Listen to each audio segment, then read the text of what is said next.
Today I am speaking with Wolfgang Back. You are an institution in the field of computer journalism.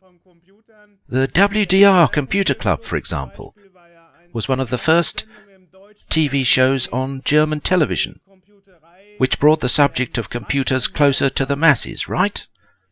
Yes. And before that, I think you were also part of the Hobbythek, together with Jean Puetz, from 1974 till 1981, weren't you? Exactly, and during that time Jean Puetz and I were in a kind of marriage because we did everything together. We went out and around a lot and we learned a lot. For example, I learned how to bake bread. Normally you wouldn't be able to bake real bread and you would think about it from a scientific perspective. Why should you make sourdough with rye flour? Why can't you make sourdough with wheat flour?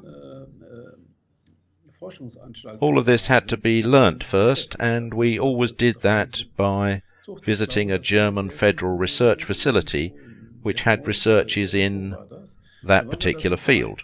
Wheat was researched somewhere in or close by Detmold. We used to spend up to a week there, and we came back as these master bakers with all these grand theories. We learnt about sourdough, and one thing we noticed back then was that the ordinary bakers have never learned that much about sourdough. But we also learnt that from a scientific point of view, well, we studied at the university before that. I studied electrical engineering in Aachen, but I have never really done anything with that. Actually, I studied high voltage technology, but I never really did anything with that either. Instead, I went straight into electronics, which was a lot more interesting. We have accomplished a lot with Hobbythek, and the thing we just talked about was one effect of that. We were talking about the two lenses in my eyes, the ones which blur when you get older. They have been replaced, and when I had surgery, the anaesthetist suddenly said, "Tell me, do I know you? Did you ever used to bake?" And I thought, what does she want from me? And I told her that it had to be Hobbythek that she was talking about, and she nodded and said, "Exactly." The next time, when the lens in the second eye got replaced, she had actually baked bread for me with the Hobbythek recipe from the year 1976. And she told me that she still uses that recipe. That's a success. And you will always remember that, right? Yeah. These are the things. These are the type of experiences that you can be really happy about, because you have changed something, and in some way started something new. The bread baking stuff sounded more like Die Sendung mit der Maus for adults. Yeah. But we did a lot more than that. For example, we made our own wine and distilled our own schnapps. I participated in all those activities, but that is also kind of the reason why I left. I participated in all the stuff you would need when you were stranded on an island and you would have to keep yourself entertained. When Jean Puetz started doing cosmetic stuff later, I thought I was not needed. And since cosmetics weren't my field of experience, I decided to switch over to computers. And for a long time I had a lot of fun with the computers. We were university students in Aachen, and we were able to complete all our assignments, even the exams. But we were minimalistic students. We lived in Belgium and had a big house over there, a small lake. The premises were about 10,000 square meters large, and we had an old VW without the chassis, just the bottom part of the vehicle. With that, we could drive around and get our own wood from the forest nearby. In fact, that means that we weren't around the campus a lot. But that didn't really matter because we always got through somehow. We were able to get some things signed, which wouldn't be possible anymore these days. For example, that we were attending a seminar when we were actually not there. At the end, everything went well most of the time. It's kind of hard these days since everything gets checked electronically, right? Yes, we probably would be able to get it done anyways. Because we were pretty fast regarding electronics and also pretty handy with the soldering iron. That was our life. When we came to Belgium, there were only 2 bell cables, which were our source for an electric current. The so-called bell wires, commonly speaking. Kind of. These 2 cables were our only source of an electric current, which we took as it was, since if we had asked for more current sources, we would have been thrown out because we weren't registered. Oh, okay. Yes, yes. So we worked with this small amount of current. We did our laundry, rerouting the current to the gas heater, which we then hung up over the washing machine. We simply took the V-belt, opened the machine, threw the V-belt over, and it worked with the power of the bell cables. There was no electric meter to read. There was no bill. That's why you do stuff like that. You had to be pretty crafty to get it done like that. Our time in Belgium was wonderful. That was back when the coloured TV was just coming out. We were students at the university, and we were the only ones who could fix people's broken coloured TVs. That means we had each night 1 or 2 cases of television repairing, and we were able to live pretty well out of that kind of work. Even though everyone knew that coloured TVs were going to be sold, the repair shops weren't prepared for the coloured TVs, really, when they came out. For radio and TV technicians. Exactly. And when a TV was brought in, they just stood there and couldn't do anything.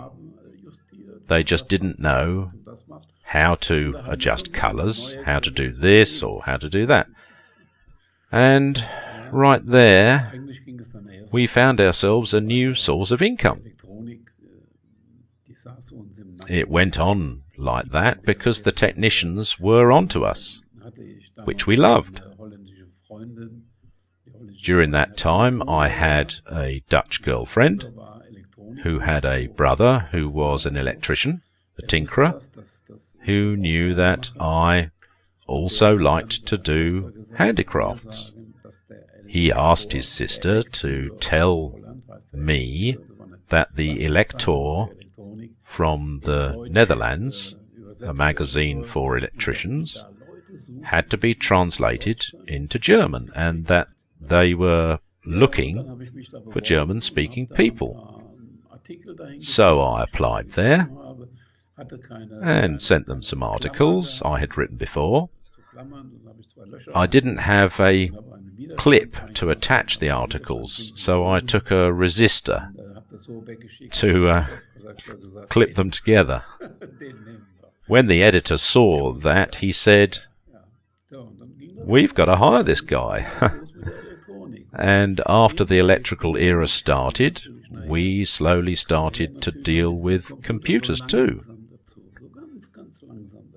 So you didn't have any problem with this getting references since you already had previous experience, did you? No, because back in the university, I was one of the best students in the digital technology section. Because I knew all the chips, the 7400, the 7413, 7466, and so on. I knew how to handle them and how to solder them. This was one of the reasons why I eventually came to the television industry, where I met Jean Puetz. Jean Puetz wanted to make a TV show called Introduction into the Digital Technology. Back then, I've already been with the WDR channel in the science section with Dr. Seifert. Older people may know him from the moon landing. He was the big player in the moon landing. I was giving a presentation about communication systems in a TV show called Wissenschaft heute, I believe, and in this moon landing they used a communication system. There have been multiple communication systems over the years. Does anyone still know the club² system? I am probably too young for that. This was something Napoleon used to deliver messages fast over great distances.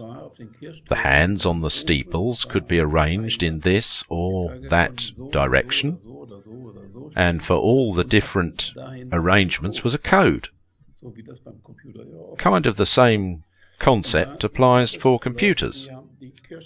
There have been people watching the steeples, or town halls, and copied exactly what they saw.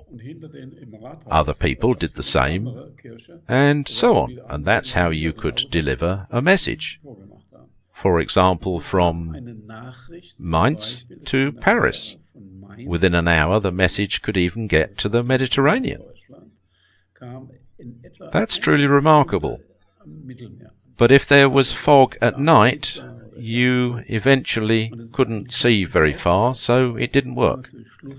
You had to have good weather in order for the system to work. These stations were manned by war veterans. For example, people who lost a leg in the war, they continued working for Napoleon in these stations. Well, continued working for the towns. There even had been a communication route from Koblenz to Berlin, also via these steeples. All these things have been forgotten these days, even though the telephone was invented. It's a pity that these things have been lost, because they were great milestones in the development of communication channels. That is why I make these interviews with pioneers, for example, like you are one in the journalism section, so the knowledge won't be lost. Yeah, and I have started very early on doing journalistic work, which was because of my dad. He has been a teacher and an instructor of teaching post-candidates. They were future pastors who had to give lessons in school, and they had to learn how to deal with kids and how to teach them religion. They always stayed with us for 6 to 8 weeks, and one of them was a very passionate hobby photographer. He found a darkroom in the school. Even the teachers didn't know about it. He taught me everything there is to know about photography. He taught me how to take a photo, how to enlarge them, how to fixate them, and so on. He was teaching me the right way to take photos, and I thought, you are a pretty good photographer, too. So I took some photos, which I personally liked too, and sent them to a newspaper. That was during grape harvesting season. I am from the Lorelei, you know.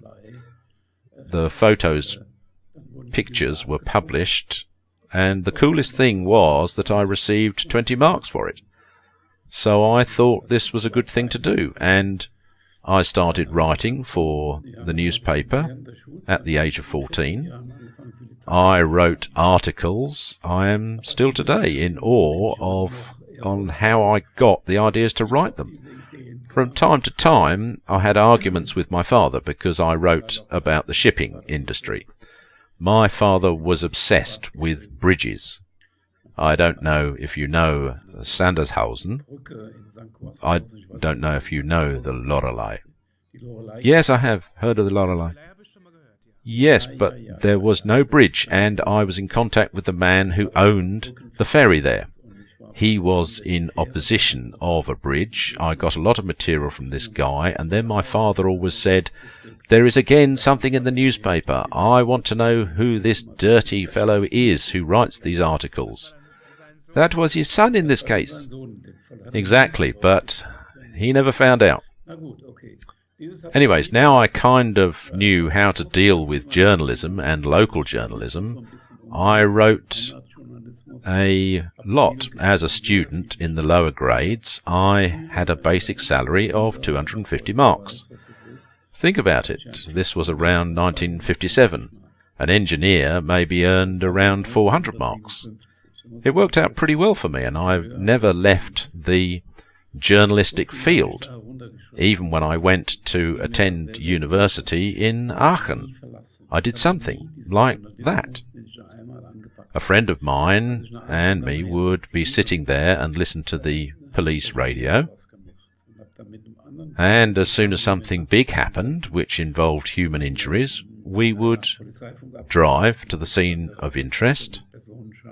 I had a small car, a Prinz 3 model, and in the back of the car I had an enlarger and curtains on the windows, which I could close and create a darkroom in the back of my car. We were faster than all the other journalists. Soon we had to study weird subjects like tube technology, even though we all knew this technology had no future. The professor told us that if you go into space, you could remove the glass surrounding the tubes because there is a vacuum, and the tubes could function without the glass. All nonsense, since we know it would all be over soon. The moon landing came in 1969, almost at the end of our time at the university. We all knew that they had a computer with them, less than a C64. Yes, exactly. Yeah, which was partially hand-wired. It is truly remarkable how far they got with only this little computer. A lot of people doubt that the moon landing even happened, but that's nonsense. Ah, these are all conspiracy theories. Someone should tell them that there is an array of mirrors up there which you can use as reflectors. You could send waves or signals up there and they would be reflected back to Earth. And if the moon landing wouldn't have happened, these mirrors wouldn't be there, and you couldn't receive any signals from them here on Earth. These are conspiracy theories, and they're just nonsense. A few nights ago, they aired the original night on Alpha. I woke up and watched it until 5 in the morning. In 1969, we have waited a long time for some to come out of the shuttle, but when finally someone left the shuttle, we were drunk and asleep. Now I have seen what I missed back then. It was great. Actually, the tube technology is kind of popular these days. For example, you can buy a sound card with tubes on it, on top, for a couple of €1,000. Yes, there is a lot of retro stuff around nowadays. Technology, it's a step back, but it brings people back to a time they feel in touch with. It makes me happy too, but I don't need a sound card with tubes on top of it. Back then, when we started, the computer club, something like that was total nonsense, because nobody thought people would watch something like that. But we have already gotten somewhere by then, because we already had the basic code, which we used to broadcast information via the television. With the basic code, we could broadcast the following text without anybody knowing. Hello, dear computer friends. If you liked what you saw, please write us a lot of letters so we can walk around the WDR studios and tell people how many letters we received about the show. And it worked. You have to use some tricks sometimes. And I have to add that BASIC just had their 50th anniversary a couple of years ago. Yeah. But we had a special BASIC. We had a BASIC code. This was very convenient for people who were coding at that time, since you could record it on a data recorder. There were already a bunch of different computers at that time. For example, to erase the monitor screen, someone used a CLS clear screen and someone else used a print character string. All of this wasn't compatible. We made it compatible by doing it for the C64, and then there was GOSSUP 100, and in the 100 was the routine for erasing embedded information. One guy had CLS return and he deleted the monitor screen, and the other guy had, I'm not sure, a 12 or 14 character string, and he deleted his screen too.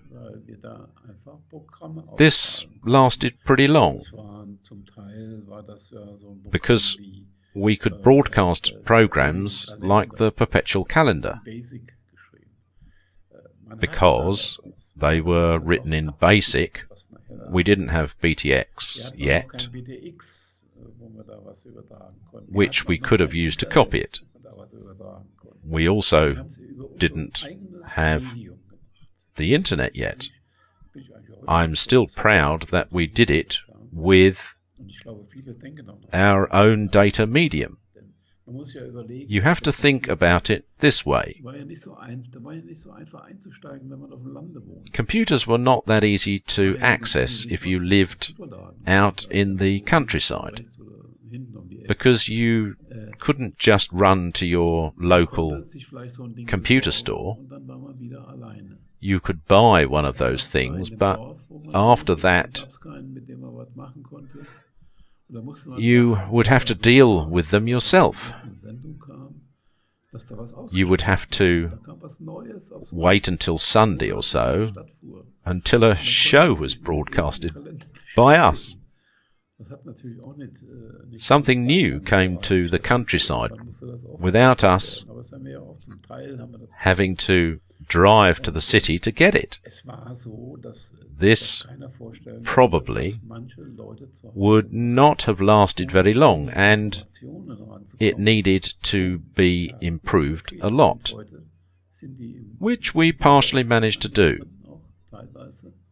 You couldn't imagine how some people got a hold of this information. A lot of these people are in big business today and got into it because of us. We then created a computer club with over 60,000 members. There were these little cards, and when we were at the CeBIT, executives would come up to us and show us their cards and say, "Look, soon 1782. It was great. It was fun. How did you even fund this show? Because as far as I know, at that time there wasn't anything like GZ or something like that, right? Didn't this eventually come in the end of the 70s? No, the GZ has been around from the beginning. There was money at the beginning of the computer club, and we had to air outside the regular broadcasting times. Ah, okay. Normal programs aired at 4 o'clock p.m., while we would have to air at 3:30 p.m. I had to call the director before every single show, and he said, just do it then. That's how we slowly made our way up, and at some point we had some resonance. And then they said, okay, the computer club is an actual show now. So you had to kind of fight for it. Yes, we had to. I could give you a couple of examples. For the credits of every show, we had to go to the graphic designer. And he would print every name with these little plastic letters. We thought that was stupid because we had a computer. So, one of my colleagues wrote a program in which we simply typed in our names, pressed a button, and the credits were done. The normal costs of the credits were around 300 marks for one single show. Ours was almost for free. So I transferred some money into the bank account of my colleague for the creation of the program. I paid him around 200 marks. Soon afterwards, I got a call from the Royalty and Licensing Division. What did you do? We only have 2 channels, the first and the third. Why did he write this program? Why did you pay for that? And so on. They just didn't know anything. We continued like that until episode 400, which also was the last one. 400 episodes of one show is a lot if you are doing them on a regular basis. That must have been weird, that they were so backward, even at a TV station, with the technology and the computers which were already available. Not only did the WDR have trouble with the digitalization, also the German government did. As a university student, I was kind of firefighter who was employed during summer break. I worked for Kaiser Aluminium in Koblenz. They made aluminium profiles. You had to cut them into pieces of 50 by 50 centimeters, and I had to drive down to France to a factory that also made aluminium profiles. The changeover to digital technology had happened there shortly before I arrived. They called us and said they weren't able to work anymore because they had some broken machinery. So I went there, first with an aeroplane to Paris, and from Paris with a rental car to the factory in the countryside. I noticed that they had typed in 0,0 and the cutting machine always cuts at the same spot, simply at 0,0. They weren't able to translate what they want. I don't know, maybe 60 or 70 centimeters, depends on how big the window was supposed to be, into the digital language. They weren't able to understand that that was the big problem of the changeover to digital technology. That's why Jean Puetz and I did over 12 educational episodes on digital technology. That was so weird to say. The subject just passed over so many people without them understanding. Digitalization progressed very slowly. People just kept viewing the computer as something you needed if you wore a white coat and worked in an IBM facility. And some normal guy back home in his living room saying, "I have a computer," well, he was just nuts to those people. Exactly, and some high-level guy from IBM once said that there is a demand for maybe only 3 computers in the world. There even was one who said we only need 1 computer, we don't need more than that. He was from Digital Electric. You also couldn't imagine that computers would one day be a vital part of our lives. But you were kind of a visionary, right? I don't know if we were visionaries. We were university students and we were at the college in Aachen. I didn't take a single computer class there, though. On the weekends, we spent time at the computer center and played moon landing. Back then, moon landing was played with X's because there were no graphics yet. Yes, there was only text. And as soon as you landed, it said, "You landed 250 meters under the surface of the moon." The landing wasn't very good.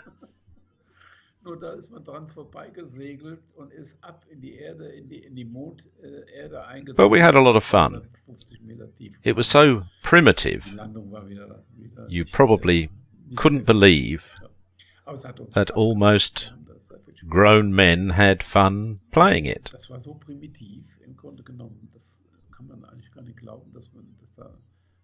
That's also how Tetris was created too, right? Yeah, Tetris, yes. To test computer hardware in Russia, and the formulas were created with text, right? Yeah, that's right. I only learned about computers in the first place out of laziness. I didn't take any computer classes, since they weren't mandatory. They were voluntary, so you didn't have to take them. One day I came by a friend's house and he had one of those computers, a TRS-80. On the screen was written, "Hello, Wolfgang. I'm greeting you." This was a continuous loop. So I asked him how he did it. That's when I got hooked. I wanted one of those computers too. For approximately half a year I lived in a different world. I realized that I hadn't learned a lot in college. I wanted to make a round clock. But I needed to use sinus and cosinus, and I realized that I didn't really understand it. So I started to repeat all the arithmetic stuff and learned to see sines and cosines from a different perspective. I could still do it today. I'm happy I thought in a different way during those 6 months.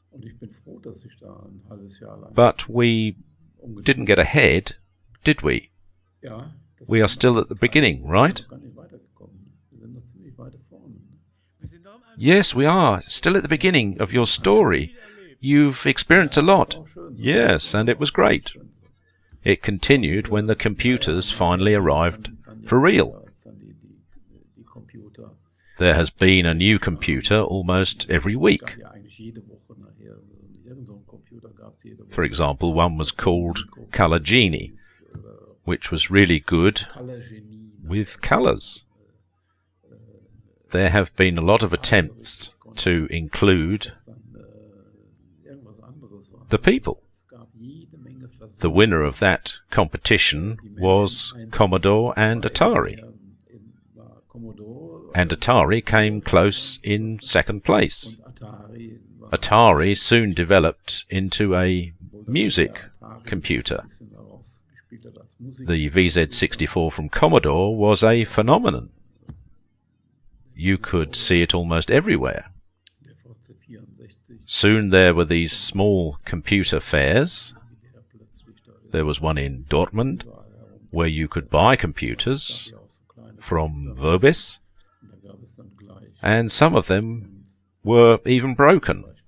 In the back of the fair was a guy who fixed all the broken computers, so people would leave the fair with a newly fixed C64, and I felt almost like I was at an African bazaar, because people were carrying their computers or printers in a box on top of their heads out of the building. It was a very crazy world, and we were right at the centre of it. We liked it, and also did our part for it to stay that way. I was just about to say that. Yeah, we met so many people. Were already way ahead of us. They did these special things with the computers, like programming, a billing system. They were the ones becoming professional programmers, to be able to access the knowledge that was out there. There were people for programming private programs, like, for example, text programs. They received reclamations and called the person and said, "Could you please give me a copy of the software which is supposedly broken?" And then they went to the printer and made a copy of the disk. Okay, so much for the knowledge of the people who had to deal with the computers. But it was far from any type of real knowledge, since they hadn't learned anything about it in school. You couldn't even blame those people, because everyone had to kind of collect information from all kinds of sources, and we were part of these sources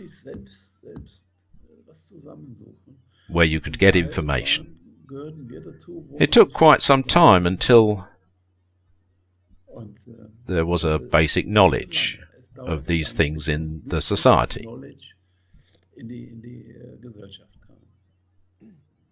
Yes, and a lot of accomplishments in these areas were for the sake of people who did it as their hobby.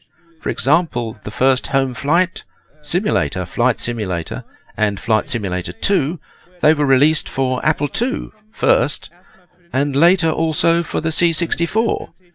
It originated from its programmer's work, Bruce Artwick, as a university lecturer about aerodynamics. People were so interested in that he had the idea of using a home computer to turn it into a software product, and then a lot of people learned code. Back then it was a matter of course that if people wanted to use computers in a useful way, they would learn something like assembler or some such things. Yes, and there were the robotics specialists too. One of our best known episodes was the one about robotics, when we fried the eggs. Oh yes, I've seen that. That was funny. Yes, and at first we created a control system with LDRs on the screen. We wanted to show that you could also use the monitor for control systems of 8-bit programs. We also used that once to print something.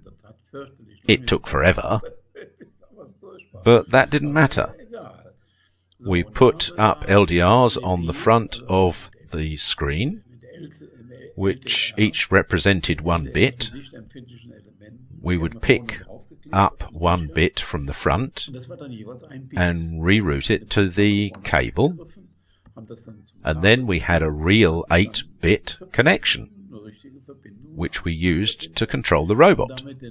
The robot then threw eggs into the pan. Actually, the whole procedure was kind of harsh, and we were standing by and laughing super hard. In the end, the robot took a barrel of salt and poured the salt over the eggs, and eventually the whole barrel dropped into the pan. We were crazy. We had so much fun, and having fun is what brought us forward. It needed to be fun, and it was. Otherwise, we wouldn't have done it for so long.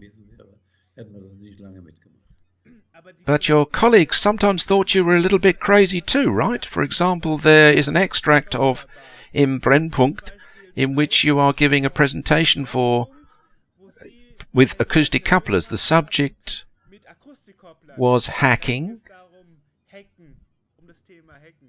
and Hans-Jürgen, the host, sounded a little derogatory. Hans-Jürgen Rosenbauer, I believe. Exactly. Yeah, he was my boss and has never been a friend of ours. Yes, you could notice that by the words he used in his introduction. He didn't know anything, but we had to live with that. I think I'm allowed to say this now, and I don't believe that he is a big fan of computers these days either. He isn't that much older than you, is he? You guys are more or less in the same generation, right? Yeah, but I did something similar in this new show I'm doing with Heinz Schmidt. We used acoustic couplers again. I still have one I bought in England, and it's a crazy device which no one has seen who hasn't watched the Computer Club. We talked for 10 minutes about the way things were back in the days. About the BTX thing, right? BTX was much later, I think around 1983. We were already pretty active back then, and soon we completely switched to BTX. It actually wasn't that easy because you needed a DBT03. That was the connection to WTX. And that was introduced in 1983 in the whole of Germany. But we were allowed to participate in the test phase 3 years earlier. It was created for people who didn't understand anything back then, and probably don't understand anything today either. They wouldn't understand it if I said 1200 baud and 75. What is that? What are you talking about? Actually, I still know what that is. 1275, we were complaining right away and said that 75 is when we'd leave it, which meant we didn't have anything to say. And 1200 is what comes in. So they didn't want to know what we had to say. Well, we discussed the matter on the telephone. They still had those back then. That cost around 18 pfennigs for 20 minutes, I guess. It was pretty good. People from Berlin worked for weeks with just one single unit of BTX, which actually worked pretty well. The downside of BTX was that it was initiated by the government. It was a federal communication system. This meant that there was a standard, which always stayed the same, while the computers developed new processors and developed faster and faster. For example, they went up from CGA to VGA and SVGA, while the BTX stayed at the federal level and couldn't keep up with the computers. BTX was the predecessor of the Internet. You could do a lot of things with it, but people didn't use it that much. Apple had for years only a black screen, which said Apple and nothing else, because nobody was bold enough to get started with screen text. That was new, except for the porn websites. They figured it out. They figured out pretty fast how to make good money, because everything was new and interesting. We have so much spam these days. I only want to read about 10% of the emails I receive. Back then there was no spam, because the screen text page, the message, each cost 10 pfennigs. This could be a way to deal with this problem we have today. I've heard that before. This would have never happened with these kinds of numbers. I'd think twice about sending 1 million emails for 10 pfennigs per email. Back then, it really was like mail. It was also cheaper than postage. A lot of people didn't even know that email already existed before the Internet. Yes, yeah, I have been sending emails since the 80s. This was all done via the ARPANET. It was created around 1957.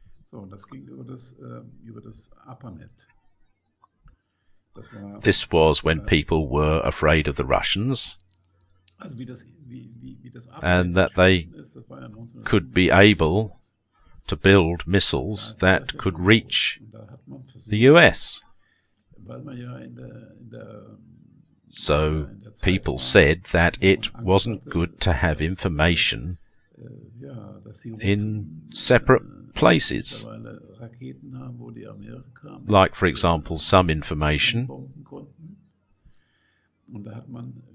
would be in New York City and some in Los Angeles. They should be retrievable if, for example, a missile destroyed something in New York. They should be able to put the information together again. That was the big idea. A purely military idea which led to the creation of the ARPANET, which then, through IBM, eventually became a student network. We used that too. The way to address people was not like Mueller at DE or something. It was like 15 367 98 72 or something similar. So it was a military and student network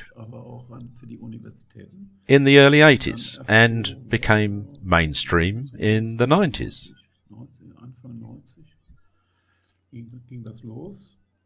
I have to admit, the first time I heard about it was probably 1995. Yes, but back in the 80s, it was an academic and scientific thing to be able to communicate with somebody else in that way. It was very complicated, not like we know it today. And then I think it was around 1994 or 1995, I was one of the few people who realized that there was an audio transmission from the US to Europe. This was President Clinton, because he had an affair with Ms. Lewinsky, and he has been interrogated by a court using the internet. Think about that. He was asked, "How did you greet Ms. Lewinsky? Did you shake her hand and say hello, or did you kiss Ms. Lewinsky on the cheek? How did you greet her?" I thought I was crazy. The American president interrogated like that, that was worse than Trump these days. This audio transmission went all around the world.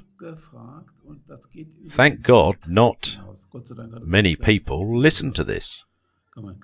It really was kind of weird. The WDR had an internet access point on the other side of the Rhine, and there were maybe 3 people in the whole WDR station who cared about it. We were also the first ones to have a mailbox. Mailbox was the predecessor of private conversations without the internet. It worked just by using a telephone. The so-called BPS, right? Yeah. And we had one of the first communicating computers, the so-called ComCom. This computer had in total about 19 million calls, which is nothing compared to today.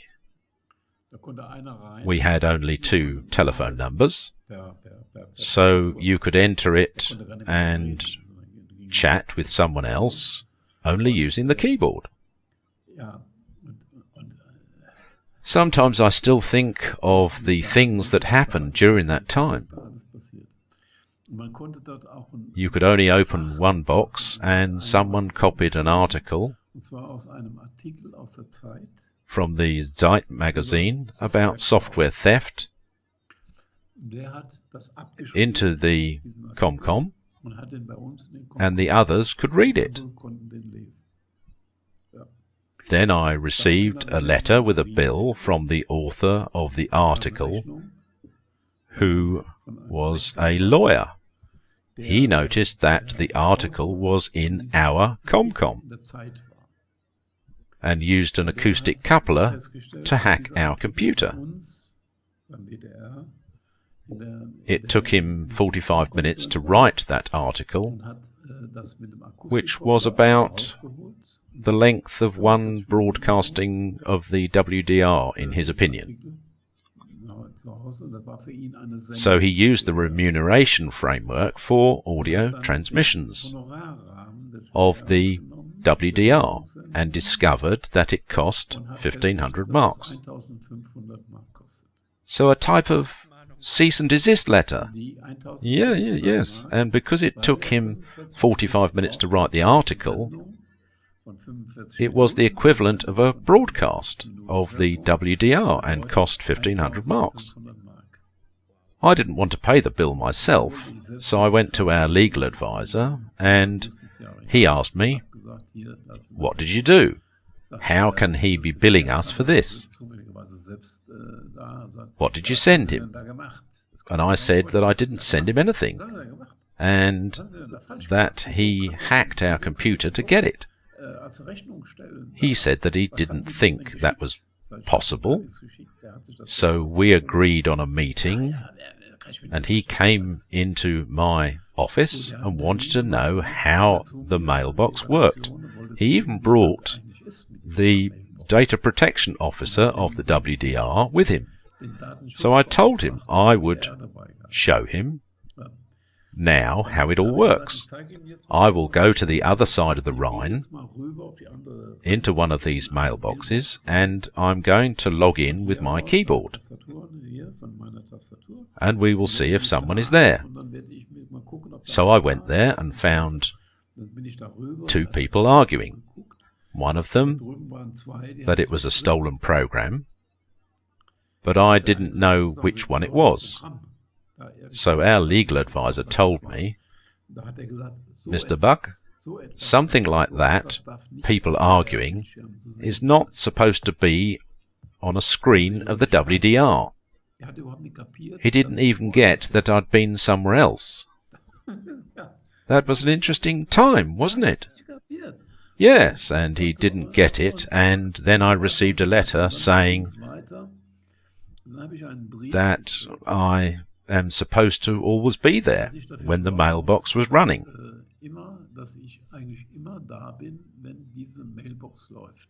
Which was pretty unrealistic. Yes, it was supposed to be the opposite of that. It was supposed to run at night. They just didn't get it. Then I received another letter saying that I always have to remove the disk when I'm leaving the office. That was an 8204 disk. The best thing, though, came from my office equipment dealer. He brought me brochures for safes. I was supposed to choose one to lock up the disk. To lock up the disk, yes. That's crazy. That's something not a lot of people know. Das sind jetzt Aussagen, die weiß nicht jeder. Also da haben sie wirklich ein bisschen was da jetzt so an Hintergrund und so weiter. Just so you have a little bit of the background. I continued to use the safe throughout my whole career at WDR, but it never contained a disc. It always had 2 bottles of champagne, though. This was around 1983, 1984. The legal advisor was one of the most high-ranking executives of the WDR. He didn't know anything, and neither did the data protection officer. Then they thought I needed a safe. It was actually a disaster what happened back then. Since we had BTX, we used the mailbox less and less, even though it kept running for a long time. The mailbox processed about 19 million calls, and we always wondered why people from Denmark would be in there. It was still kind of expensive back then. Flat rates didn't exist yet. Or call by call. Yes, and we didn't think that there would be flat rates that fast for the internet here in Germany. We knew about them from the US, with $15 a month or so. Here, the rate for 1 minute of BTX usage was 1 mark 80 pfennigs or so. BTX was often used for online banking. Yes, but weren't there a lot of problems because of safety? Well, it has never been as safe as it was back then. What happened was the Chaos Computer Club, which started a campaign, we knew the members of the Chaos Computer Club, and we knew that there was a lot of lying going on. I know that the access to the Hamburger Sparkasse was gained through looking over a woman's shoulder while she was typing in her bank information. You were not allowed to say that since they committed a crime. You mentioned that in a show you did with Heinz Schmidt. It really was a strong signal back then when they withdrew 200,000 mark. They built a small automatic machine and used the touches of the keyboard to withdraw 9.99 marks, the highest amount possible with the relay. If you did that long enough, you would eventually get to 200,000 marks. There was always a lawyer and a notary present. You were not allowed to say that they cheated to get this information. Suddenly, there was this number of the Hamburger Sparkasse online. Well, it is all over now, and it was good the way it was. People were warned early on what was good for people to learn about. It is way worse today than back then. Half a year ago was this telecom hack. Afterwards, they still advertised themselves by saying they have the best network. I was surprised. People learned that if you pull the plug and plug it back in again, everything would come back anyways. These are things that have to happen. These are learning effects, and we had to experience that too. They wanted to shut down our computer too. We have been thinking as far as realizing it, but no one else would have realized it. And today we know that a lot of people still don't know anything. Receiving emails saying that it is time to check your PayPal account and please tell us your password, by the way. These are all things which are still relevant today. They seem to work because otherwise no one would use them. Yes, and the younger people are not well trained about stuff like that. I was talking to one guy and he said that his mobile phone did not have a computer, only a battery.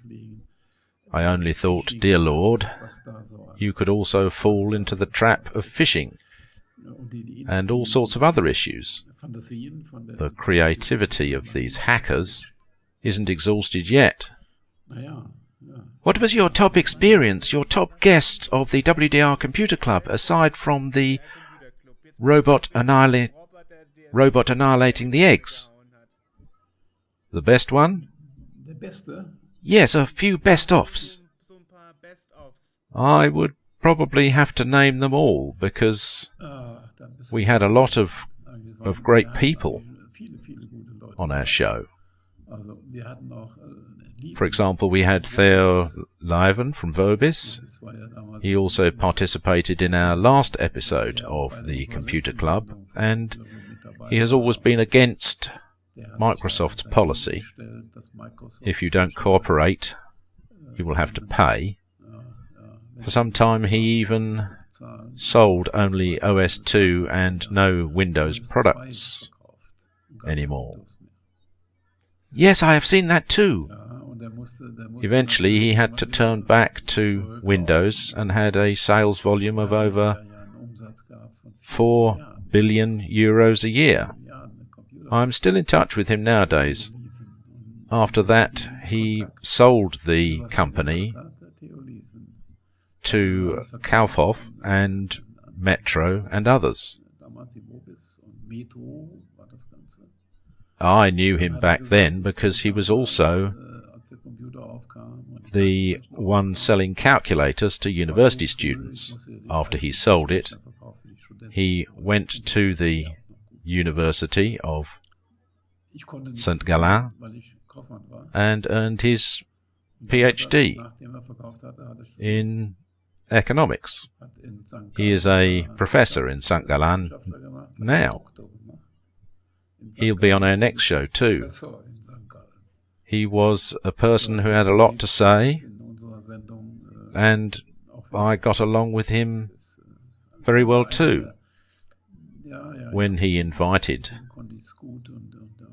people over to dinner, he had to take a phone call almost every 10 minutes. I think the telephone was operated by the telecom. That was a pretty big and heavy thing, wasn't it? Yes, he called and ordered 10,000 hard drives from a factory in Taiwan, asked for the price, which was about 30 marks each, I remember, and said 10,000, and we continued having dinner. That was probably a pretty stressful job, but he did it well. I also did an interview with Benoit Mandelbrot in Bad Neuenahr. There have been a lot of Atari developers, and I asked one of them in 1980, what will things look like in 2010? And he replied that in 2010 I would probably wear special glasses, which will notice how I'm feeling and, for example, tell me that I need a vacation, and then the glasses will show me pictures of Bangkok or somewhere else I could go on vacation, and show me in what different ways I will be able to relax there. So I asked him why I still would want to go to Bangkok if my glasses already basically took me there. He agreed. We also had the Atari boss on our show. Jack Tramiel? Yeah, but I didn't like him that much. I think it is normal to have favourites. The computer club was a separate division within the WDR, and we were often seen as the blithering idiots. But that changed because people started appreciating it, because the computer became more and more important.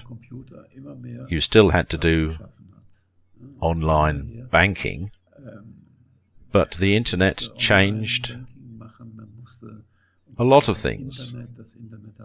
BTX has been for years the access to online banking. Back then it wasn't like today, where you don't know where the cables are located. There was only one network, and that was BTX. You could trust that a lot of things were better back in the day, because today you just don't know who is listening. All that has happened. And today we still love our computers so much. All of it progresses in the direction you said it would as a young man, didn't it? That the computer would become this important thing, and that all of that would become natural. That has been somewhat magical. Yeah. It was pretty obvious to me. During my younger years, I had a tape recorder, which I used to record Elvis Presley. My father always said, "Stop it." We were two different generations. My father also could never really accept computers fully. He used to say I would lose myself in those things. That did not come true. I have to admit that my father was already a preschool teacher at the age of 18. He skipped 1 year of the German gymnasium and taught math in the lower grades because the teacher was sick. He played 8 instruments, was the leader of a choir, founded a violin club, and so on. He was also involved. He was so involved, he didn't have time for computers. Those meant nothing to him. But he thought that me making this show was a good thing. My mother didn't get anything of that like most people of that time. There was only a difference of 1 generation between us. The actual home computers came around 1977. Yeah, and we are not done yet. In my current shows, I always kind of say that we have done things in the 80s and 90s which were way ahead of our time. What I would be interested in is to know if you also kind of looked at others and what they were doing. Like, for example, Christian Spanik with Noyes on 3-sat. No, we didn't care. We wanted him to look at us for inspiration. That may sound a little weird and arrogant, but everyone had his own problems. When we were at the Seabit fair and saw him, we shook hands and stuff, but we were competitors, yes?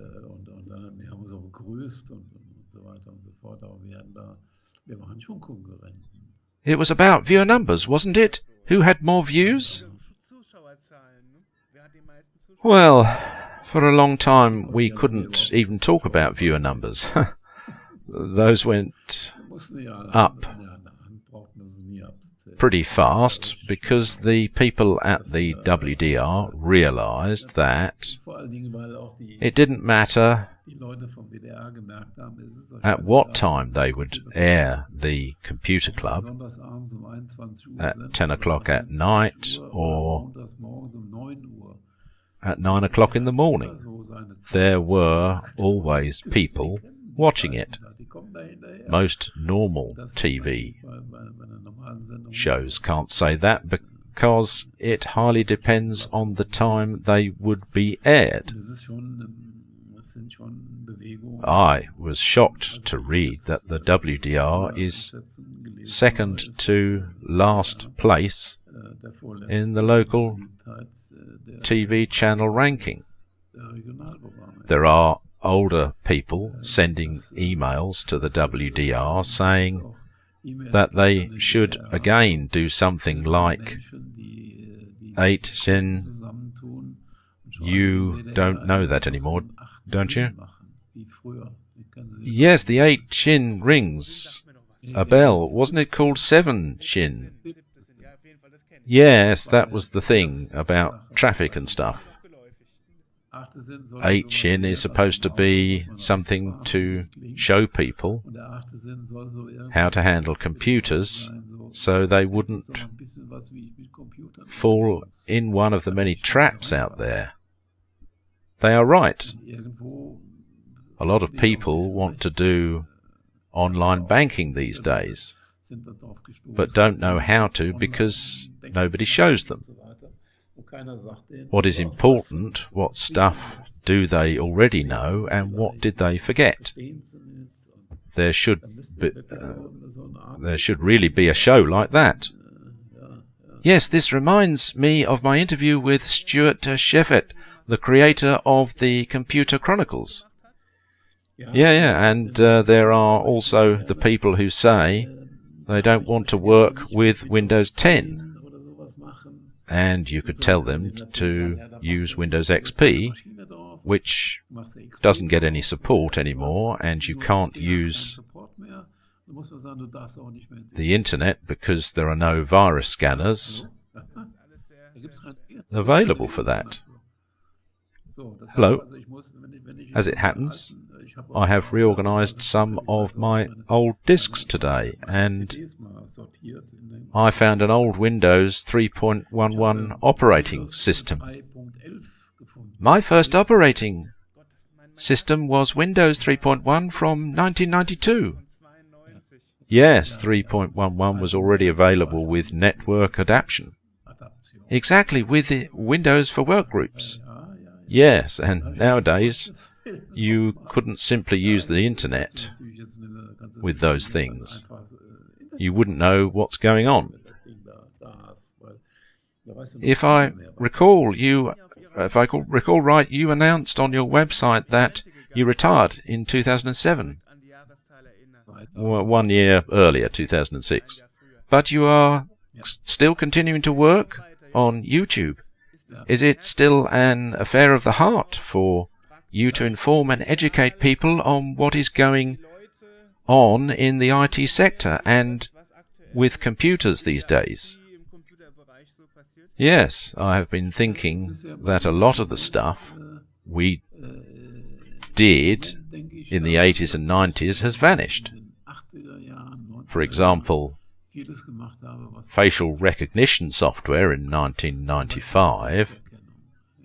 The topic of facial recognition has a whole different importance since 2017.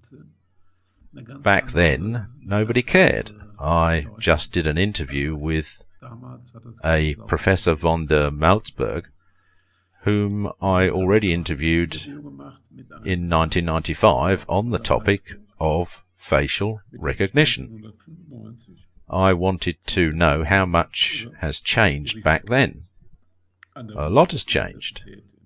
Von der Malzberg also wrote the software and the foundation of the security facial recognition cameras at the airports, the ones that help catching criminals.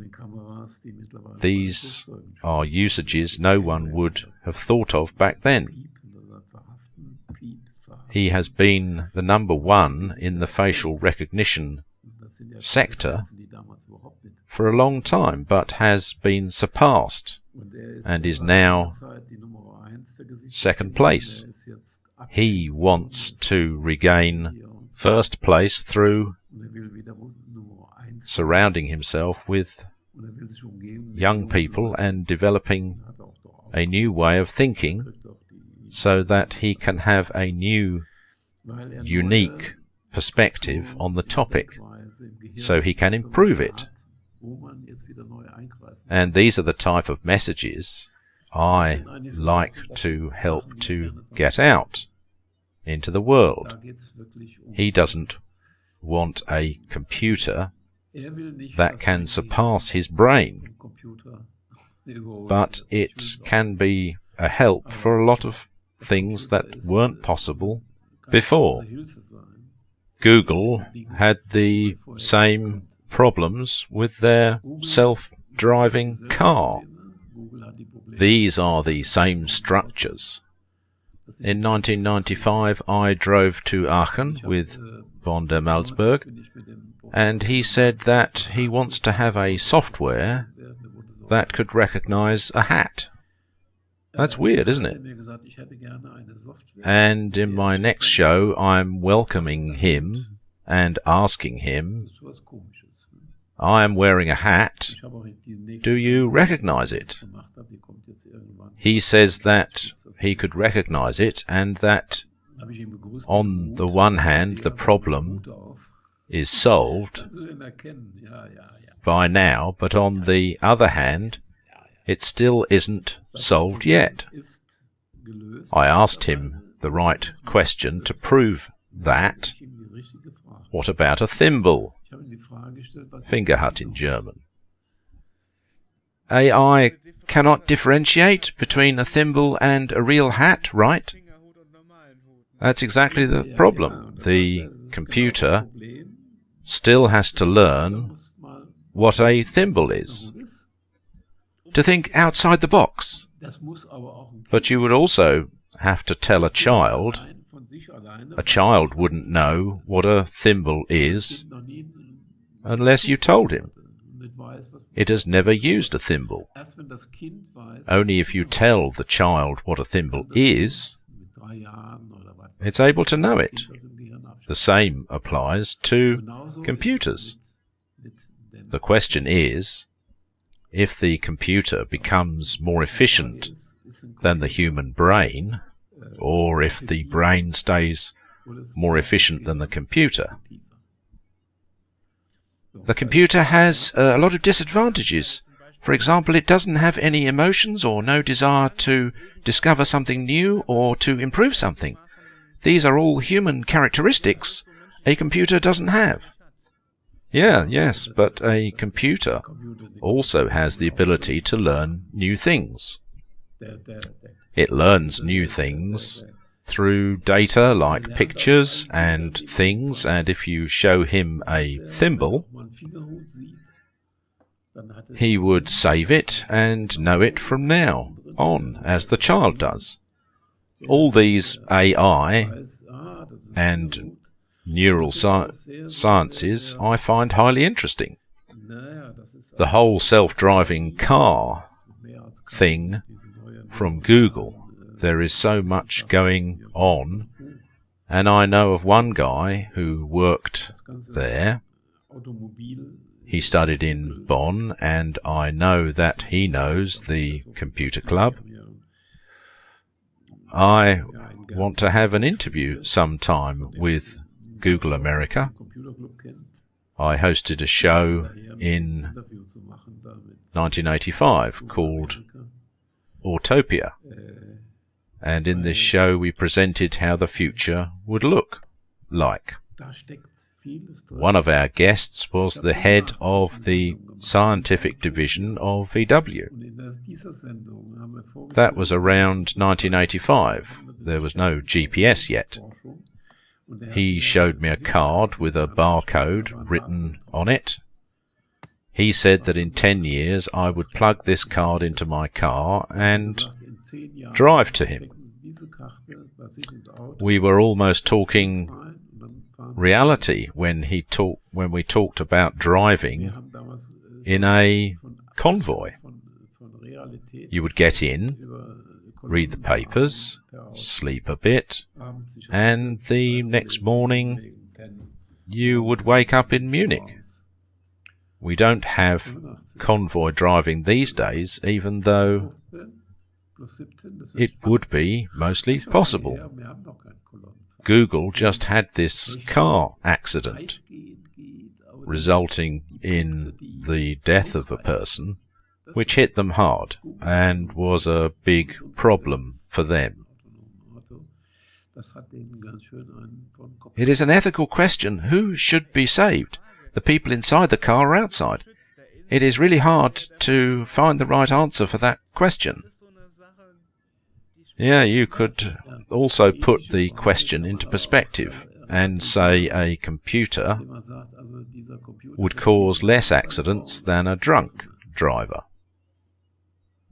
You could definitely argue that it shouldn't be too cold because of the distance sensors of the car, since the cold would cause problems for them. It is possible that a self-driving car could hit your car from behind if the sensors don't work. But a drunk driver would also hit your car from behind. That's the case, and I think that there will be a lot of problems regarding the adaptation. There is also the question, if there is an accident, who is going to pay? The company who created the car or its owner? Nowadays, the security systems say that the owner of the car, who is not actively driving the car, is the one who has to pay. So the question remains, do you want to buy a car, and if something is wrong with it, or does not work, that you are the one who has to pay? Are there any lines that you would say computers and technology should not cross? I don't know. I would definitely get into one of those convoys I mentioned before, and I would say, okay, my computer won't fall asleep, because actually you don't have to do as much as a person driving in one of those convoys. You don't even have to check the distance between your car and the others, and have to make sure you don't hit some other cars because you have a radar which does this for you. It is all possible technology-wise, and some trucks already use this system. So you completely trust the technology and its abilities? It's harder to understand trusting the technology than trusting a human person who can just easily be wrong. I don't have to think about that for much longer. I drive a Smart because I was driving a Porsche for years, and it was just nonsense to drive a machine whose motor costs 40,000 euros and the transmission costs another 25,000 euros. So, after someone stole my Porsche, I switched to a Smart. I'm very happy and satisfied with it because I can do everything I have to do with this car. Electric or hybrid? That is not yet decided. I have had an electric Smart for about a week, and I'm thinking about buying a second Smart with a gasoline tank. With the electric Smart, I wouldn't even be able to get to the Loreley and back. And you also have to think about the fact that there is also an AC and there is no motor to power it. You also don't know how much energy the windscreen wiper needs. There is a campaign in the spring that if you buy an electric Smart, you will receive 4,000 euros. The Smart costs 21,000 euros. Minus the 4,000 euros, you would be left with your own car battery, and there will be a lot of people saying that they won't switch their batteries on the road, since They have paid 4,000 euros for it. I give my completely new one and get a super old one, and some stranger gets my new battery. That will cause problems. It is not like these electric batteries run without energy or have been made without energy, and everything is fine now. That energy has to be produced too, which is also a form of pollution. Yes, and in the Netherlands there is also something weird happening at the moment. They have so many bicycles, so they sell electricity to Norway, who then uses that electricity to power their oil drilling machines. What I think would be interesting to know is that you, as the WDR Computer Club and also the other shows you were doing, were more orientated towards the users of the product. Have you been following up on this? You said it in the beginning of the interview, the moon landing, and what has happened in the area of video gaming. I've never been interested in video games. So that means that the moon landing game was the only time you came in touch with video games. Back then there hasn't been any competition for this game, since you needed a mainframe computer to play it. We used to play it in Aachen, and there hasn't even been some type of graphic design or so. There were only X's. We had a lot of fun, but I never played shooters or anything like that. Even with ping pong I was done pretty fast, which was also at the beginning of the video gaming era. It became boring after a while, and also games like the Settlers or something like that wasn't interesting to me. I also didn't want to be interested in this stuff. What was I supposed to do with that? Well, I mean, nowadays the topic is becoming more and more important because of the virtual reality stuff, right? This also doesn't interest me, since I have been working very early on in the virtual reality studios in the GMD. We have also filmed our first episode in this studio, even 1 week before the ZDF did.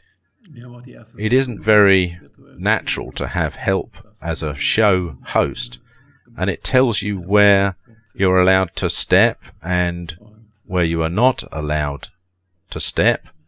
It's weird being alone in the studio and trying to tell people something, but you don't know if you are doing it right. Am I allowed to go up these stairs?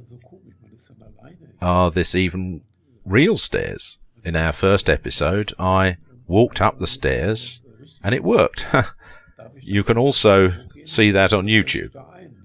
The first virtual TV show in a virtual studio. What you are seeing here is a virtual scenery. Welcome, everyone, to this show. We have already announced it in the episode of the Computer Club that we want to make a follow-up episode where we react to the inputs that came through the internet. What happened? And most importantly, what will happen in this show? It is probably the first time that a live broadcast is being broadcasted from a virtual studio, where so much complexity, so much technical complexity comes together. Maybe we don't want to show you why a lot went wrong in here, but Wolfgang Rudolph awaits us outside. He is going to do the real part here in this episode, because we didn't want to do this episode completely without a realistic part. and we actually received a message from Australia as a reaction to this show. We did in this virtual studio. We went to the C-bit and also made a follow-up episode on this one, and we had a guy who was driving a truck in Australia. We thought it was crazy that someone in Australia could see any of what we did using the internet. It was fascinating. But that wasn't the same episode you had that live broadcasting on the internet, right? Was it that episode or a different one? That's the episode.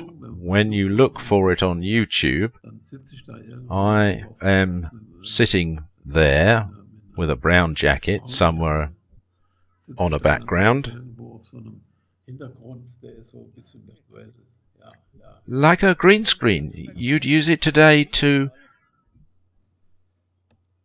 project an image or background for or environment around you.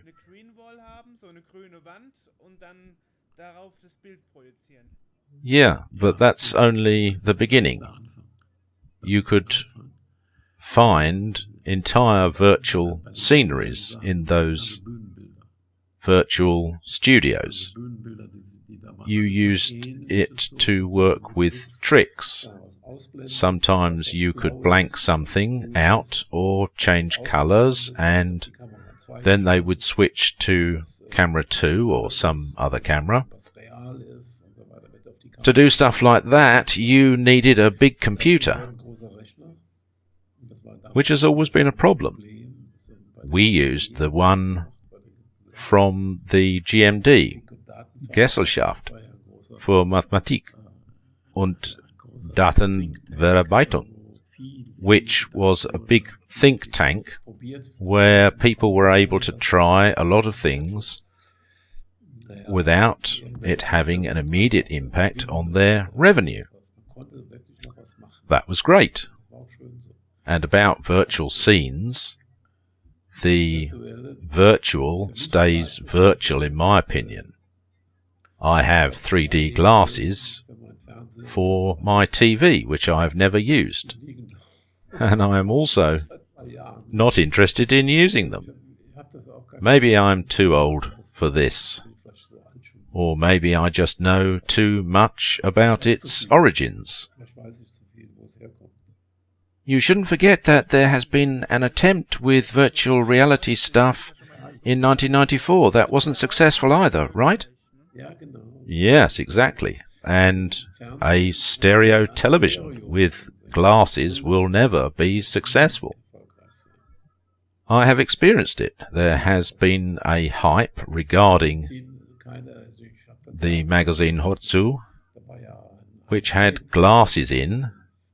If you could cut out, because there was a show coming to the stereo,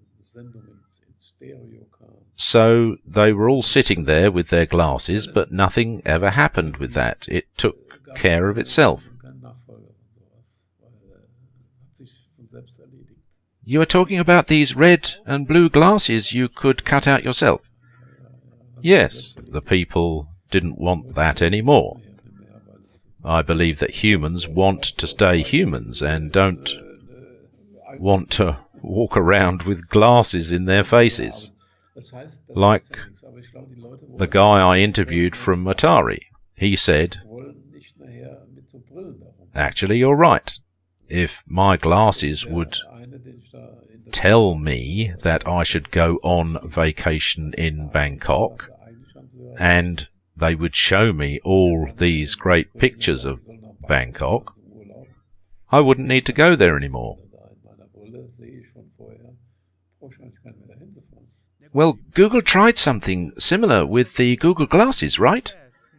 Yeah, these kinds of experiments are being done a lot, but are we all going to walk around with that? I can't imagine that happening either. I think it's all great science, but I don't think we want to walk around like that. I want to take off my glasses sometimes too, even though I just got 2 new lenses. One of my colleagues said to me, just because you have 2 new lenses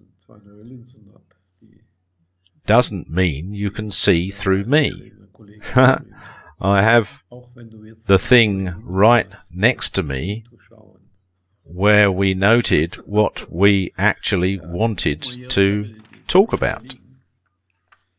Martin Cooper, the inventor of the mobile phone, he thinks that smartphones are too complicated for the older generations.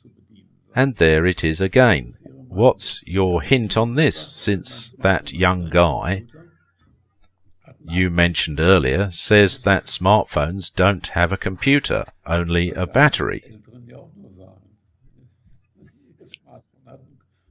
I have to admit that in our family we had a special case because I came to computers through my grandfather, who was really into computers and technology. That's why I never understood people who were saying that the older generation, people 70 and up, were having trouble with the modern technology. We didn't have that in our family. Yeah. Oh, I also still have an alarm system which I handle myself and also still code it myself. How did you feel about the publicity you had through the computer club and other projects? I mean, there was probably some criticism too, right? For example, there is a parody of the computer club on YouTube by Oliver Kalkofer. Yeah, he should just do whatever he wants to do. So you don't care? No, and I've also never seen it. But it's good for publicity. At least they are talking about it. The worst thing would be if you don't have anything to say and they just don't care about you. So you are living by the saying no press is bad press? Exactly, it's true. But the stuff people said didn't even get through to me. Oliver Kalkofer has problems of his own to live with.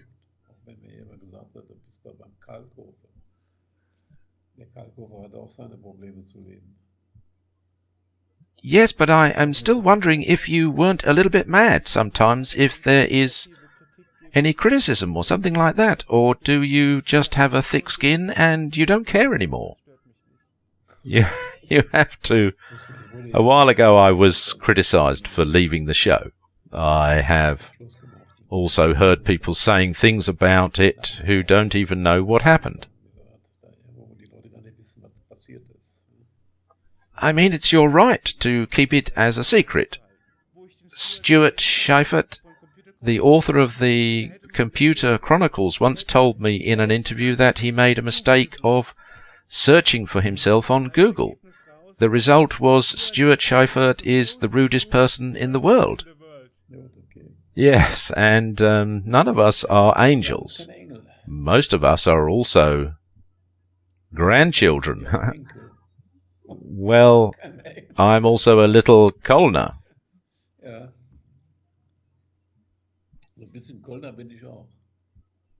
So, have you prepared anything for the carnival?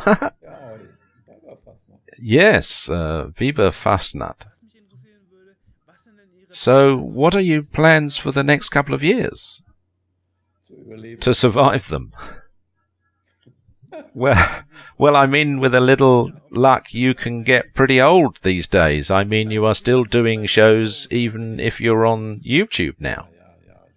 Yes, and that's a lot of work too. I mean, I'm not doing everything with anyone anymore.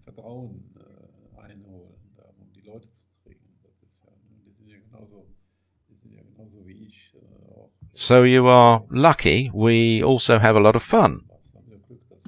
I just wanted Aber es macht ja auch Spaß. Es macht ja auch Spaß.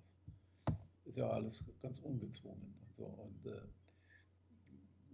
natürlich möchte ich to show people the results of what we did in the 80s and 90s. 80er, 90er, For example, wo wir facial für uns was recognition technology, groß für eine große the Suprenum, was in 1992. Have you heard of that? Was ist denn daraus geworden aus der Gesichtserkennung?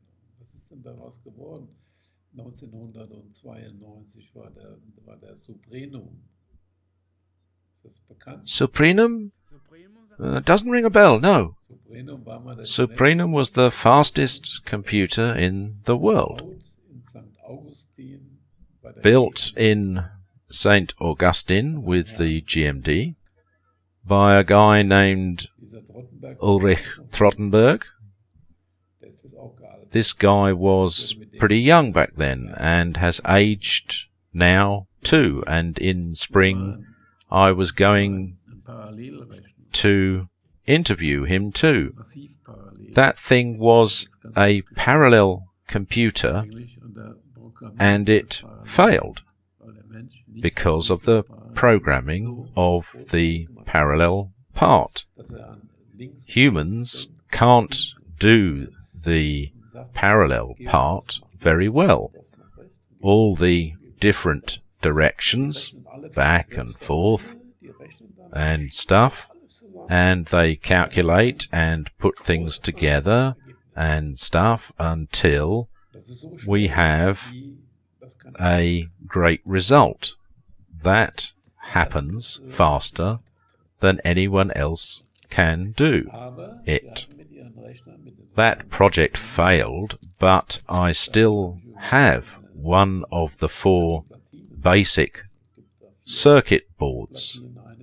There are 4 basic circuit boards, and one is at the museum. One is with me, and another one is with the inventor. There hasn't been any progress, and also no second Suprenum. And that's the problem I'm going to have with Mr. Trottenberg. I'm going to ask him what happened with the Suprenum. Why didn't it continue?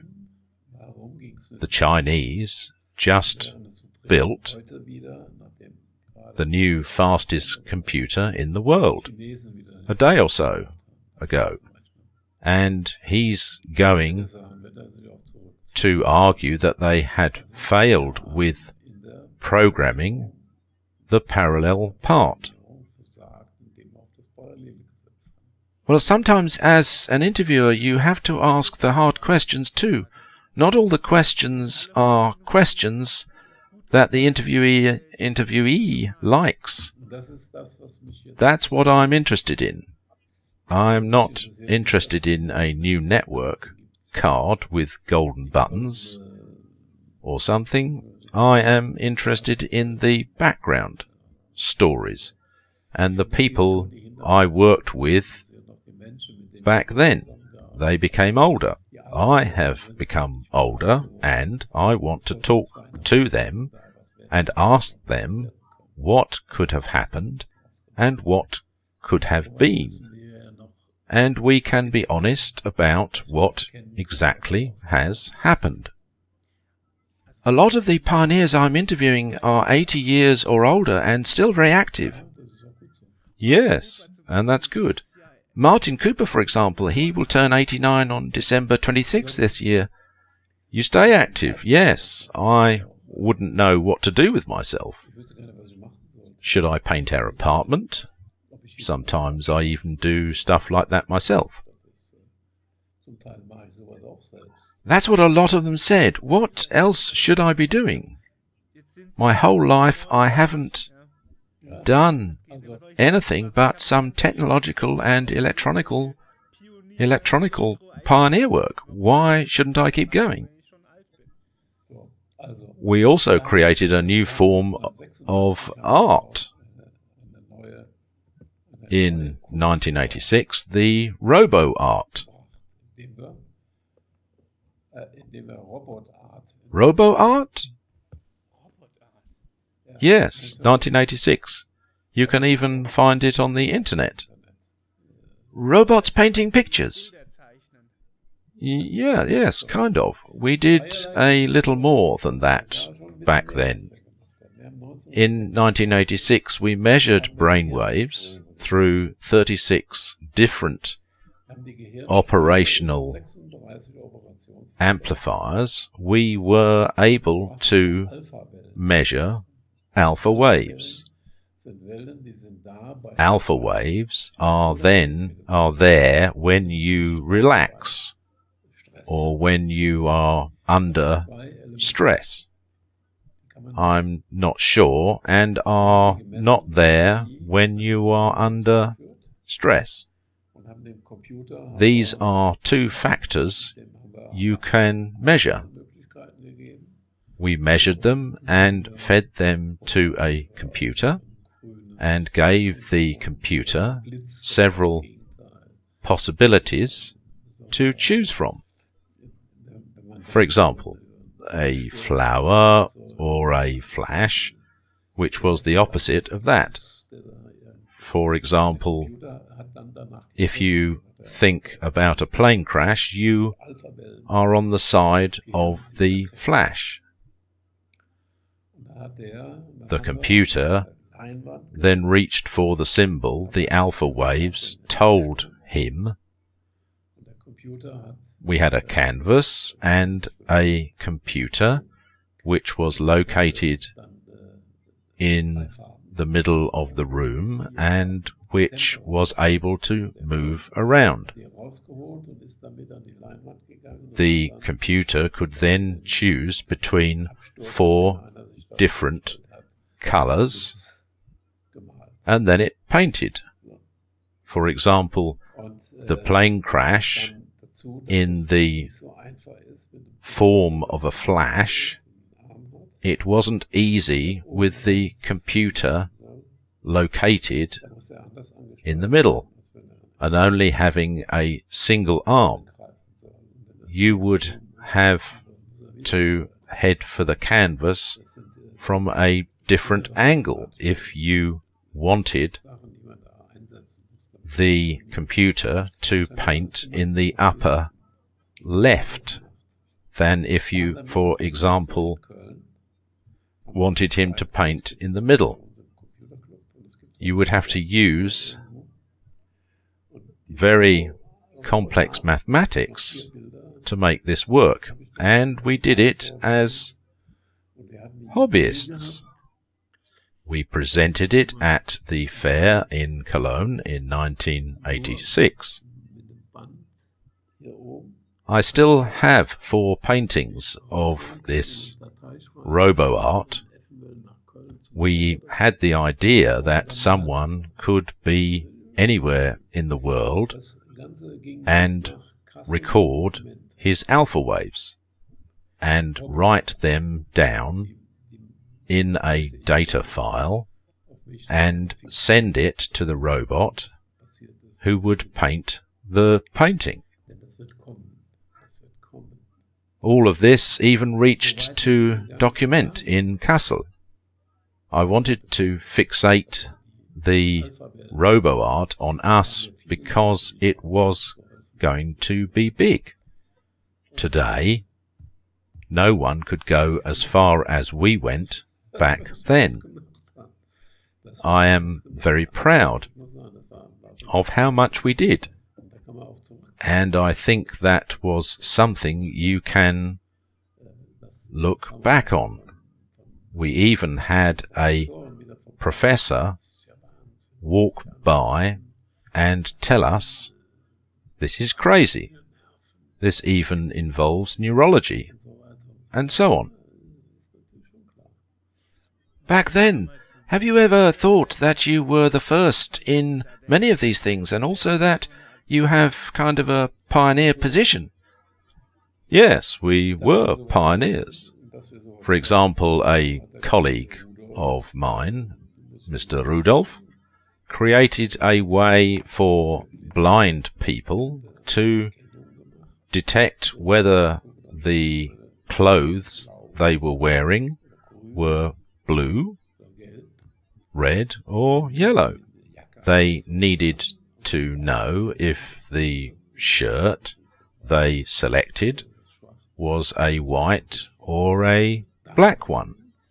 It was a little primitive with the audio version, because no one had ever done it before.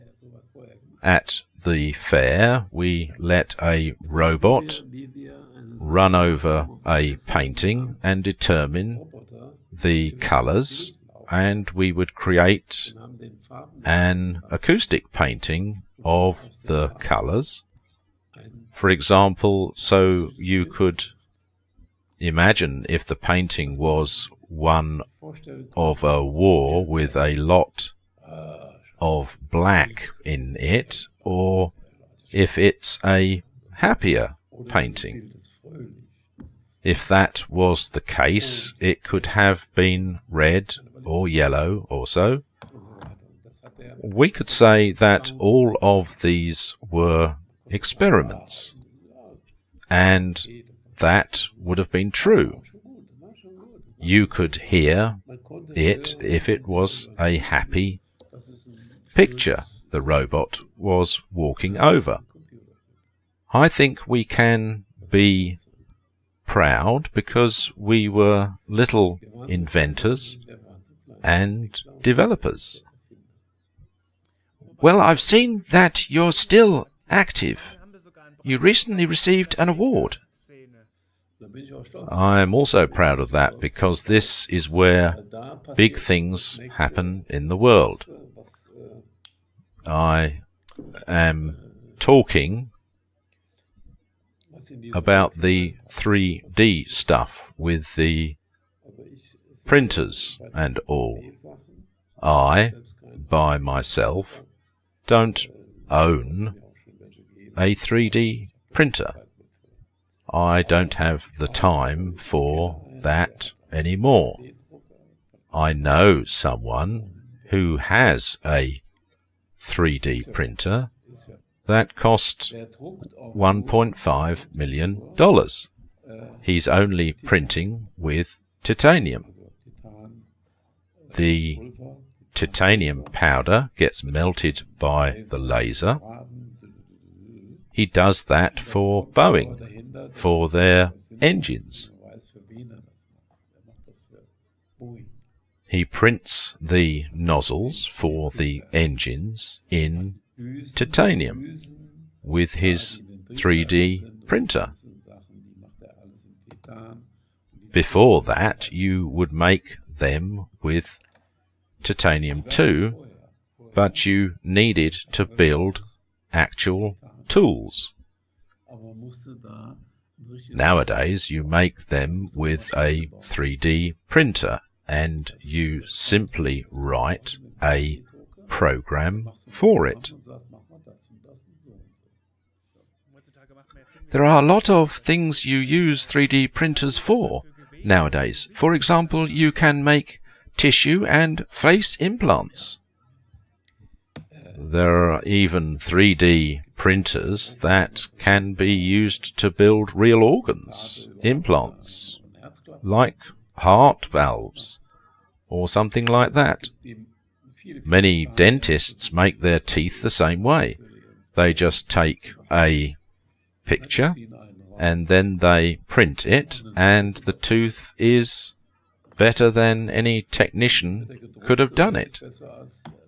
It is all in the early stages, and I think that the whole 3D printing thing will get into Mr. Minute. Key services and locksmiths. Key services, shoe soles, smaller repair work, replacement parts for the fridge, etc. Just sit down and wait 20 minutes while it is printing it. This kind of sounds like the replicator from Star Trek. Yes, that's not too far off. This is going to be a logistical nightmare, though. The streets will be packed. You could go to Mr. Minute and they would print it for you right there. You wouldn't have to order something in Munich or Hamburg anymore. The digital files will be included pretty soon too. Back in the days, they used wood in the testing division of Ford. Not anymore. If something is a success, they will just take the data file to the production division. It's still at the beginning. What I think would be interesting would be to know, you think that things were better back in the days, or do you welcome the technological progress with open arms and say that we don't need things like VHS anymore? Either way, we're in a kind of retro wave, and all sorts of things from the 80s are in demand again, like vinyl records.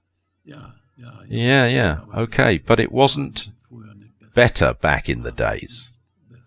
You only say that if you want to protect yourself from all the things that are changing around you.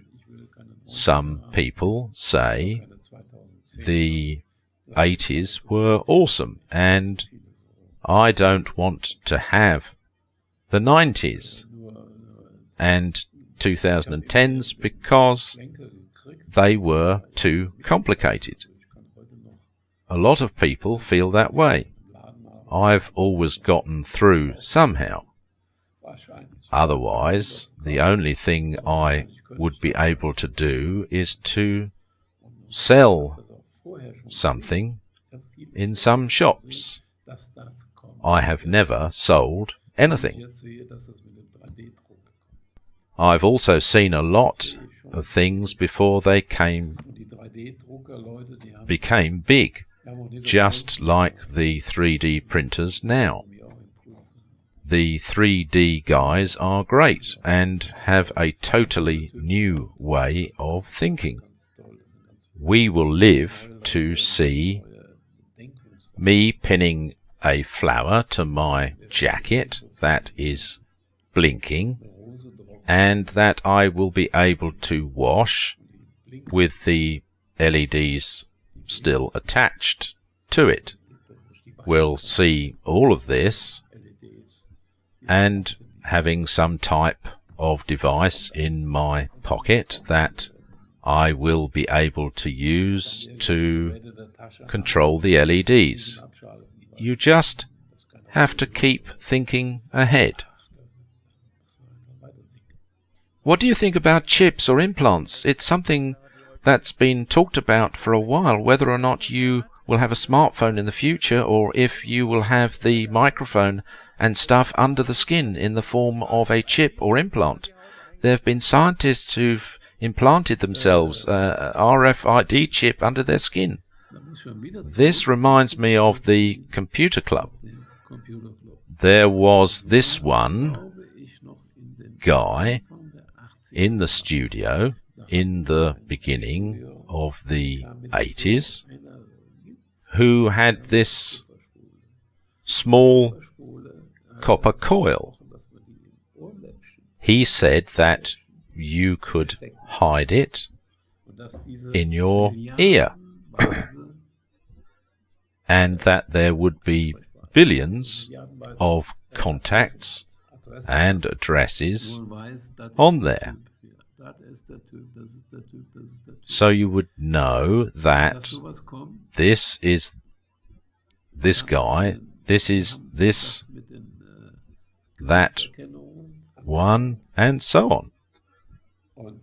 We started with the facial recognition, and we were really glad to see how many criminals have been caught using the technology. This thing would change a lot nowadays.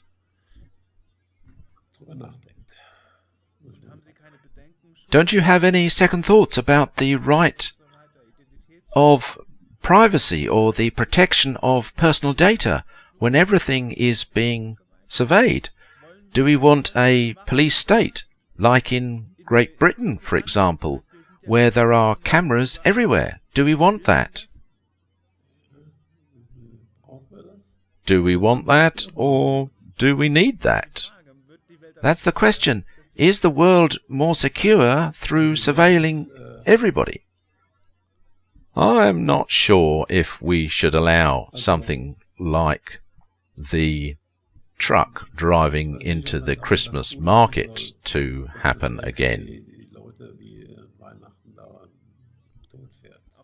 On the Christmas market, I knew that something like that would happen. The next time it will be a tractor, because there will be barriers for trucks. I have seen these huge blocks of concrete.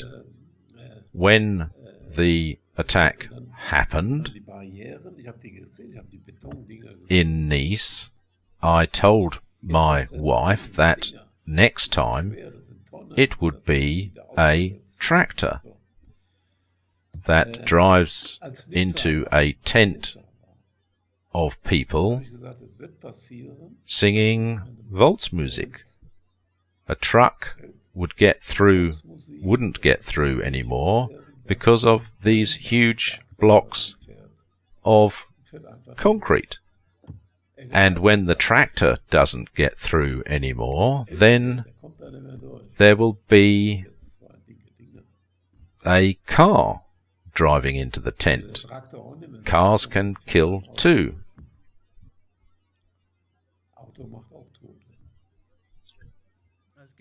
there is no guaranteed safety in this world. No, there isn't.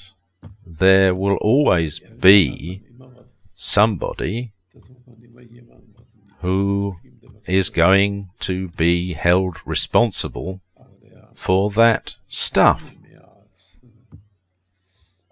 But people cannot do more than try to prevent these things from happening. It isn't possible. We have never been burdened like that. The computer has done a lot. It took a lot of things out of the registers. There are now cards in the registers anymore, not like back in the days. Well, we have come pretty far now, haven't we? Yes, we have.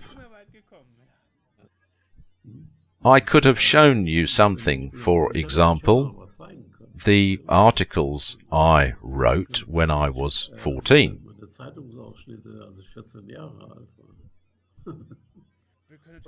I would love to do a second interview with you, and then you could show me all of that. Do you want to see it? Of course.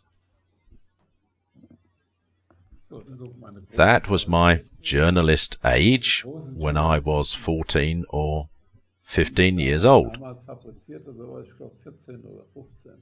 I took the pictures, I developed them, and sent them to the newspaper. That would have been about 60 years ago. Yes, yeah. Wait a second. Dienste, herzliche Abschiedsworte. VFL Rochen, Bilder machen. and this was at the Lorelei-Bühne. Alles fürchterlich. Ja, da, hier sowas hier. Da war auf der Lorelei-Bühne. Ja. Ah, very interesting. The pictures are all self-made. Bilder habe ich alle entwickelt, die habe ich auch fixiert und habe die. You should digitize all of this to preserve it for posterity. Das ist hier. Yes, yeah. This is from 1957. All these 16s were the amount of Da steht überall 16 lines, Polizei. which I counted because each line was worth 10 pfennigs. Gezählt habe, weil jede Zeile war 10 Pfennig. Also eine Mark 16. That's how much you earned per line, right?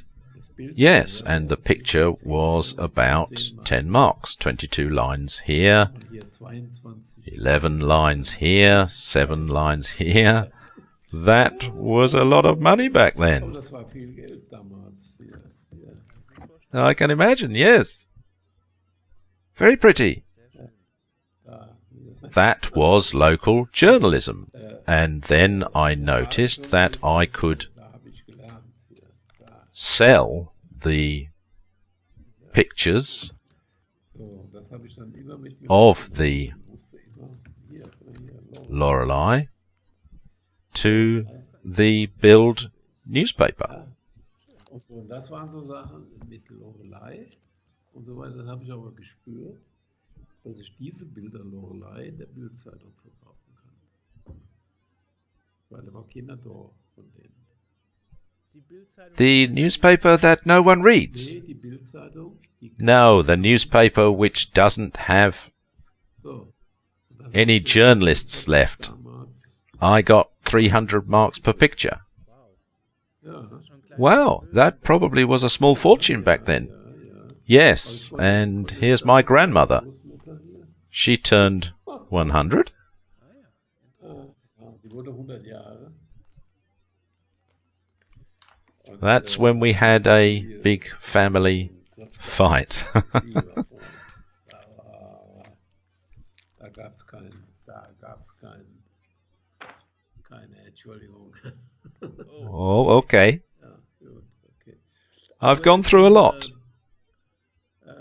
Ich habe schon einiges hinter mir. And you still have a lot in front of you with all these plans you have. I'm very excited. I want to thank you and we will stay in touch. Bye.